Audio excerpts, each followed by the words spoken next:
Ini buku masyhur sebetulnya, cuma barangkali ada beberapa saudara kita yang belum tahu. As-Salafiyah Marhalah Zamaniyah Mubarakah La Madhab Islami.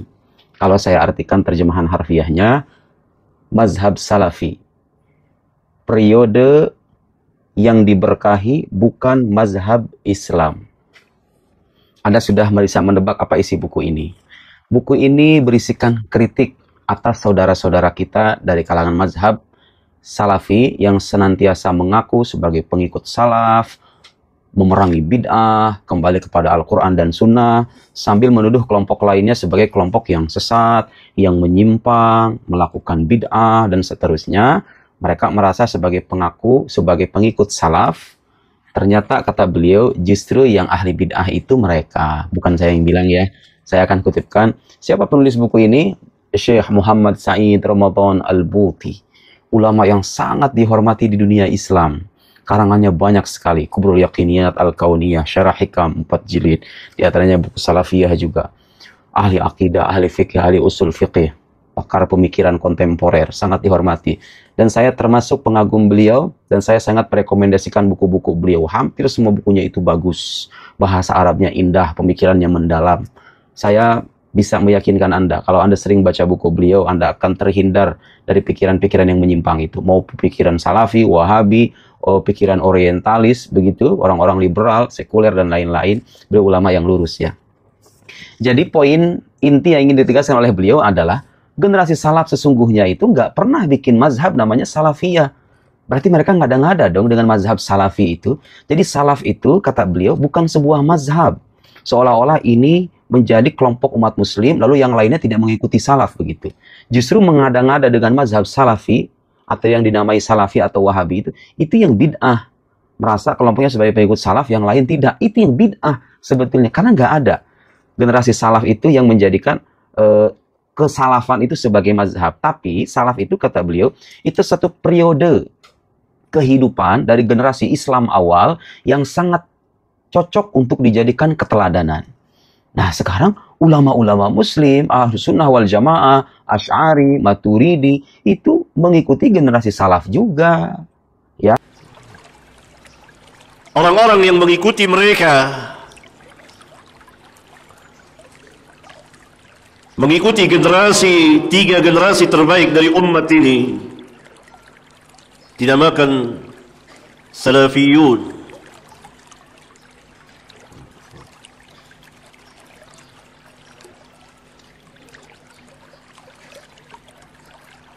Nisbah kepada kaum salaf, seperti dikatakan Sunni, nisbah kepada Ahlus Sunnah.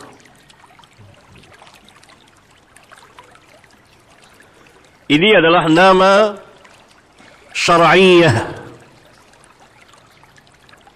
Ahlus Sunnah dan As-Salaf, Sunni dan Salafi. Ini nama-nama syar'iyah yang ada dalilnya, bukan nama-nama bid'iyah yang dinisbahkan kepada orang atau kepada bid'ah mereka, seperti Khawarij, Mu'tazilah, Qadariyah, Jabariyah, dinisbahkan kepada bid'ah mereka. Murji'ah, semuanya nisbah disandarkan kepada bid'ah mereka. Ada yang dengan nama seperti Jahmiyah, dinisbahkan kepada Jahm bin Safwan, pendirinya. Ya, Asy'ariyah, Maturidiyah, dinisbahkan kepada orang, walaupun sebagiannya seperti Al-Imam Abul Hasan Al-Asy'ari berlepas diri dari nama yang disandarkan kepadanya, dari akidah yang disandarkan kepadanya, karena menyalahi akidah, manhaj dan akidah beliau sebagaimana beliau menulis di sebagian kitabnya. Namun nama Ahlus Sunnah, nama As-Salaf, dan kalau seseorang menyandarkan kepadanya Sunni, Salafi, itu adalah nama syar'iyyah yang berdasarkan dalil.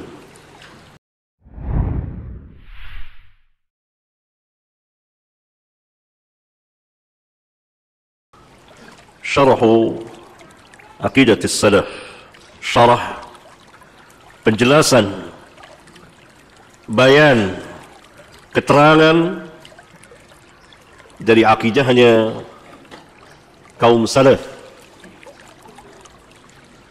Kaum salaf adalah para sahabat radhiyallahu anhum yang kemudian diikuti walladzina ittaba'uuhum bi ihsan, orang-orang yang mengikuti mereka, al-muhajirin wal ansar, yaitu tabi'in. Kemudian diikuti oleh orang-orang yang sesudahnya, thumma alladhina yalunahum, thumma alladhina yalunahum. Mereka adalah atba'ut tabi'in. Mereka inilah kaum salaf, tiga generasi terbaik dari umat ini, bahkan sebaik-baik manusia sesudah para nabi dan rasul yang diakhiri dan ditutup dengan kenabian Nabi kita yang mulia Muhammad sallallahu alaihi wa ala alihi wasallam. Sebagaimana sabda beliau alaihi salatu wassalam dalam hadis mutawatir dikeluarkan oleh jamaah para sahabat begitu banyak, yang menunjukkan beliau bersabda di hadapan hampir seluruh para sahabat atau pada sebagian besar mereka, atau beliau mengulang-ulang sabdanya agar masuk ke hati mereka, tertanam ke dalam hati mereka, dan agar mereka paham. Beliau mengatakan khairun nas, sebaik-baik manusia. Dalam riwayat yang lain khairu hadhil ummah, sebaik-baik umat ini. Dalam riwayat yang lain khairu ummati, sebaik-baik umatku, qarni, yang hidup di masaku, para sahabat. Thumma alladhina yalunahum, kemudian yang sesudah mereka, tabi'in. Thumma alladhina yalunahum, kemudian yang sesudah mereka, tabi'ut tabi'in. Inilah tiga generasi, tiga kurun terbaik pada umat ini, pada agama dan dunia mereka.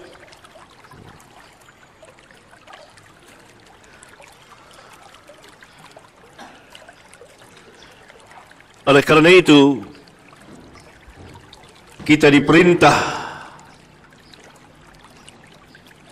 untuk mengikuti mereka, mengikuti sejarah perjalanan kehidupan keagamaan para sahabat radhiyallahu anhum. Orang-orang yang mengikuti mereka mengikuti tiga generasi terbaik dari umat ini, dinamakan Salafiyun.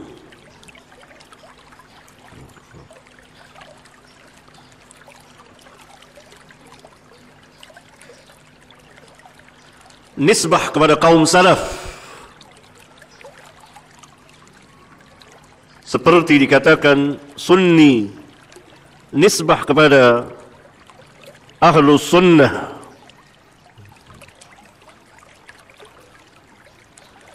Ini adalah nama syar'iyah. Ahlus Sunnah dan As-Salaf, Sunni dan Salafi. Ini nama-nama syar'iyah yang ada dalilnya, bukan nama-nama bid'iyah yang dinisbahkan kepada orang atau kepada bid'ah mereka, seperti Khawarij, Mu'tazilah, Qadariyah, Jabariyah, dinisbahkan kepada bid'ah mereka. Murji'ah, semuanya nisbah disandarkan kepada bid'ah mereka. Ada yang dengan nama seperti Jahmiyah, dinisbahkan kepada Jaham bin Safwan, pendirinya. Ya, Asy'ariyah, Maturidiyah, dinisbahkan kepada orang, walaupun sebagiannya seperti Al-Imam Abul Hasan Al-Asy'ari berlepas diri dari nama yang disandarkan kepadanya, dari akidah yang disandarkan kepadanya, karena menyalahi akidah, manhaj dan akidah beliau, sebagaimana beliau menulis di sebagian kitabnya.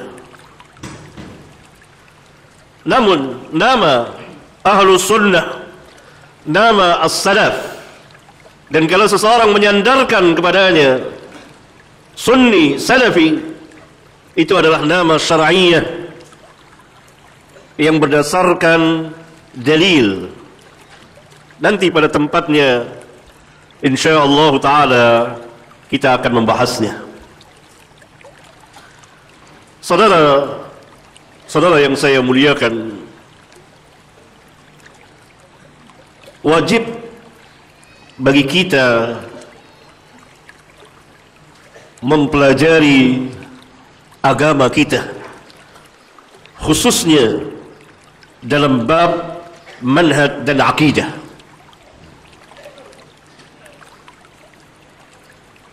Karena beberapa sebab. Di antaranya pertama, perintah dari Allah dan Rasulnya agar kita mentaati Allah dan Rasulnya, agar kita mentauhidkan Allah. Tidak mungkin kita menuju kepada ketaatan kepada Allah dan Rasulnya dan beribadah kepada Allah dengan sebenar-benar peribadatan tanpa ilmu, tanpa kita mempelajari bagaimana cara mentaati Allah dan Rasulnya, bagaimana cara kita beribadah kepada Allah. Rasul tidak diibadati, yang diibadati Allah. Para nabi dan rasul diimani, Rasulullah SAW diimani, diyakini kenabian dan kerasulannya, ditaati, diikuti, dan seterusnya yang berkaitan dengan hak beliau, tetapi tidak diibadati.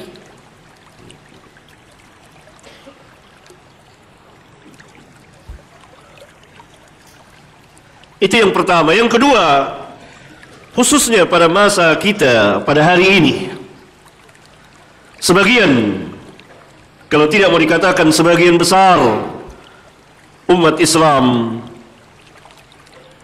tidak atau kurang mengetahui terhadap agama mereka.